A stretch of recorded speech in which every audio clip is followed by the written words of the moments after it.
Give me your candy. Ah! Ryan, why do you look like a zombie? We have our office Halloween party today. Why aren't you dressed up? Oh no! I totally forgot I didn't bring a costume. Uh-oh. Dumbledore won't let you into the party without one. No butterbeer or peppermint toads for anyone without a costume. Pete, that is an awesome Dumbledore costume. I know nothing of this Pete you speak of. All right, Pam. If you start the show, I'll help you figure out a costume. I'm Ryan Willard. I'm Pamela Kirkland. It's Wednesday, October 26th. And this is the Halloween episode of the 10 News. 10, 9, 8, 7, 6, 5, 4, 3, 2, 1. Pamela, what if you take this carved pumpkin and put it on your head? You can be Pumpkinhead Pamela. No way. I hate the slimy, seedy stuff inside pumpkins. What? That's the most fun part of carving a pumpkin. Getting your hands covered in pumpkin guts. No thank you. I think we need a 10 News correspondent to give you the facts about how gross pumpkins can be. Laine Farber, take it away.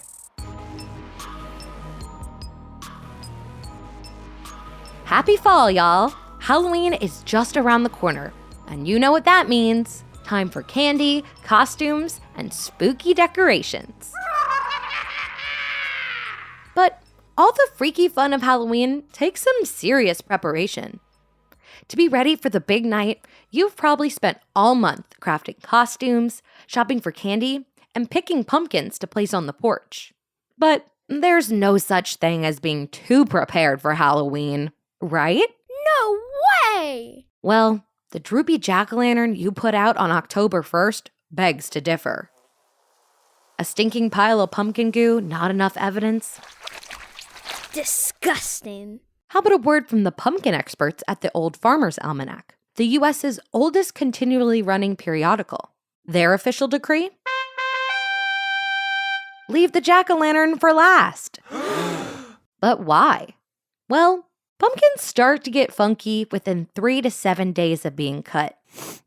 This is due to the fascinating, yet foul-smelling phenomenon of decomposition, aka rot.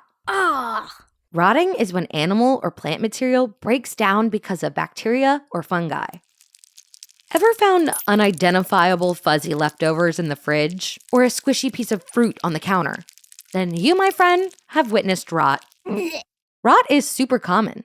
In fact, all organic material eventually rots. But there are certain things that speed up the decomposition process. Some of the biggest contributors are air, temperature, and physical damage. So when you carve that snaggletooth smile into your pumpkin, you're speeding up the decomposition process by a lot. This is because you've damaged the pumpkin's protective peel. Fruits and vegetables are all coated in protective outer layers that keep in moisture and keep out air and harmful bacteria. Pierce the peel, and you speed up the putrefaction. No!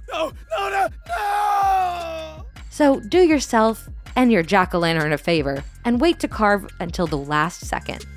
Ew. Thanks, Laine. Okay, that's pretty gross, but this is a fresh pumpkin, perfect for carving. Well, I'll hold the outside while you carve. Yes! Thanks, Pamela. Yo, Dumbledore. Where you at, my guy? I think Pete stepped out to go on a zombie run. What is a zombie run, and why wasn't I invited? I'm coming, Pete! I hope you catch him, Rye. Let's go to our editor, Pete Musto, who stopped by the Hyattsville Zombie Run to learn what's going on. Every year, on a cold, clear morning in mid-October, just outside our nation's capital, The dead walk the earth. Actually, I think they prefer the term undead, so... The undead walk the earth. Though I guess most of them are really doing more of a light jog. Anyways, it's the annual Hyattsville, Maryland Zombie Run. That's right, on October 15th, hundreds of rotting corpses took part in the annual tradition that started in 2016, which includes a 1-kilometer family run, 1-mile kids challenge, and a 5K for shambling horrors of all ages. There were also local businesses selling food and drinks, music, and even face painting. When I went to check out the event, it was pretty clear to me that most of the people there weren't rapidly decomposing, brain-hungry monsters. They were kids and grown-ups from all over the area, dressed up in costume. There were, of course, some folks who looked like they had been chewed on a little bit. I think I'm more of a victim. I saw this guy who has like a zipper. Has a zipper. Oh yeah, he had like a zipper, and it was opening, and then like it looked like blood was coming out of it. And I met a doctor who fell in the line of duty. So I'm an ER doctor on the front lines of the zombie apocalypse. I get bit, and then someone tries to kill me on their way out of the hospital, but they don't do a good job because they just got the tip of the axe in the head. But honestly, most of the costumes weren't too spooky. I even saw one woman dressed as a taco. Some are scary, some are like really scary. Yeah, most of them are funny, but it's kind of scary. The Hyattsville Zombie Run is organized by the Hyattsville Elementary School Parent-Teachers Association. PTA President Lauren Volanovic told me that the group had wanted to find a way to bring their community together and raise money to support their school. And tying it all into the Halloween spirit with everyone's love of zombies seemed like a fun idea. The PTA lives and dies by this fundraiser. Like, we can do so much with the money we get from it. The event raises tens of thousands of dollars, she says, which goes to schools all over the area. And this year saw a record of over 1,000 people participating in the races.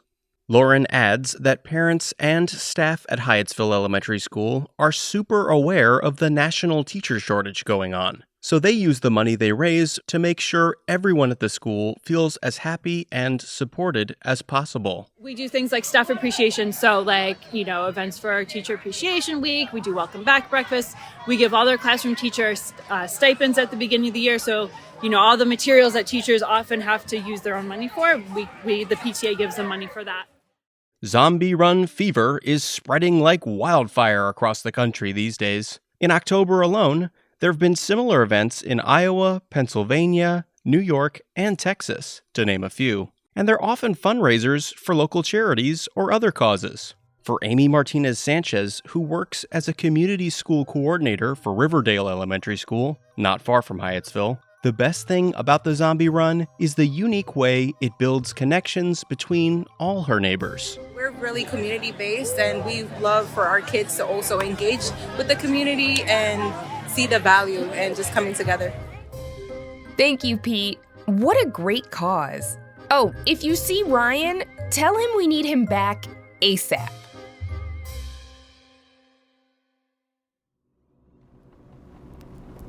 One thing I love about Halloween is ghost stories. Hauntings are fascinating and a little scary. 10 News correspondent Ryan Nerz investigated the most haunted places in America. This won't be too scary, right? Don't worry, Ryan.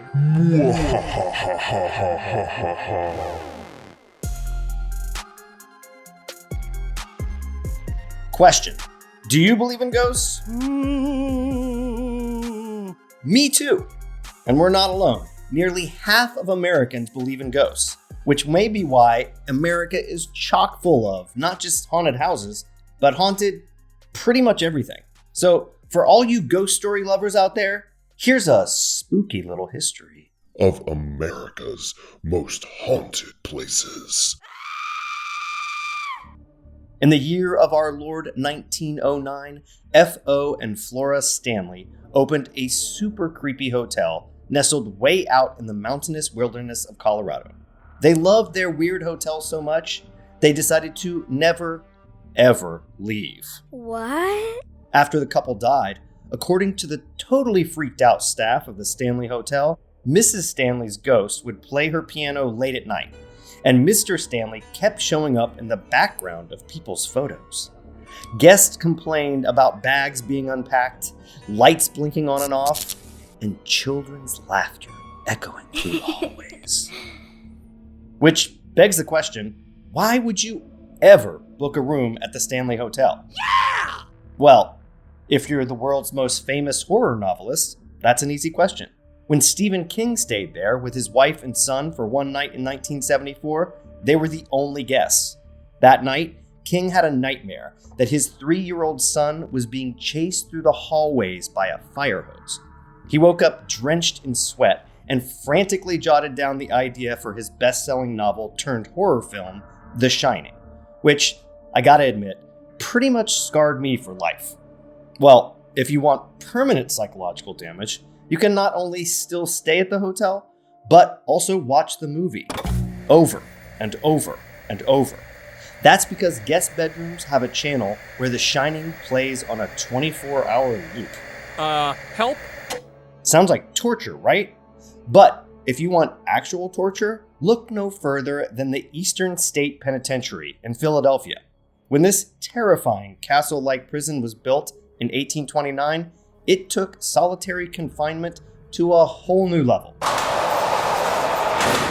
Prisoners lived alone, ate alone, and exercised alone. When an inmate left his cell, they always covered his head with a hood so he couldn't see or be seen. But the inmates' ghosts got their revenge, turning the prison into a haunted compound of horrors. Former guards and visitors have reported disembodied laughter, shadowy figures lurking around the cell blocks, and the pacing footsteps of ghostly guards. Airports can kind of feel like prisons, what with all the flight delays, but there's one airport that can be particularly traumatizing. Honolulu International Airport has its own resident ghost, known as the Lady in Waiting. She's a blonde spirit in a white dress who shows up in the off-limits areas of the airport.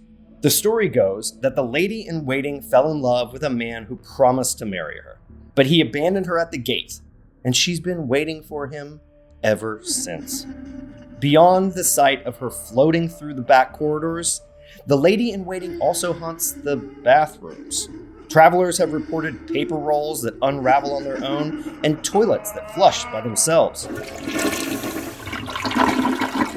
But American ghosts don't just sit around flushing toilets. In Chicago, they've taken over the zoo. Are you kidding me? Lions and tigers and ghosts, so am I. As it turns out, where Lincoln Park Zoo now stands used to be the city's cemetery. But in the mid-1800s, most of the cemetery was moved. Notice, I said most. That's because historians have proven that after the Great Chicago Fire of 1871, thousands of bodies were still buried there. And as we've learned from horror movies, messing with burial grounds is pretty much the easiest way to get haunted. So now, along with the honks of seals, people have reported the moans of ghosts around the Lincoln Park Zoo. But why do we even believe in ghosts? Some experts say it's actually not some dark impulse. Psychologist Christopher French says many people see ghosts as proof that the soul can survive the body's death. And sociologist Margie Kerr says that feeling terror when we know we're safe can give us a special kind of euphoria and even confidence. That's incredible. So go ahead, walk boldly into your creepy basement. Go to that haunted house. It's Halloween, tenors. So get out there and scare the bejesus out of yourself until you scream so hard it makes you totally crack up. That was too scary. Thanks, Ryan Nerz. Hey, Rye, you forgot your bag of trick-or-treat candy. Maybe I'll just have a few pieces for myself.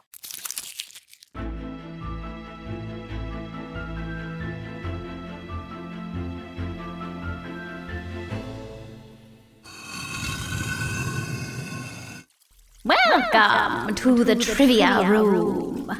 Wait, Winnie the Witch? From Hocus Pocus? Yes. Well, actually, it's me, Tessa. Dude, that's an awesome costume. Do I get candy if I get the trivia right? You do, but only if you get the answer right, Ryan. Deal. You know what to do. Hop on up on the trivia throne for today's trivia question. You ready? It's candy time. What is going on here? Trivia on the 10. I love Halloween and all the flavors of fall. But what fall flavoring is almost as old as the United States? Is it A, candy corn, B, pumpkin spice, or C, maple syrup? Tenors, did you guess it? Ryan, what's your answer? I'm going to guess my answer is A, candy corn.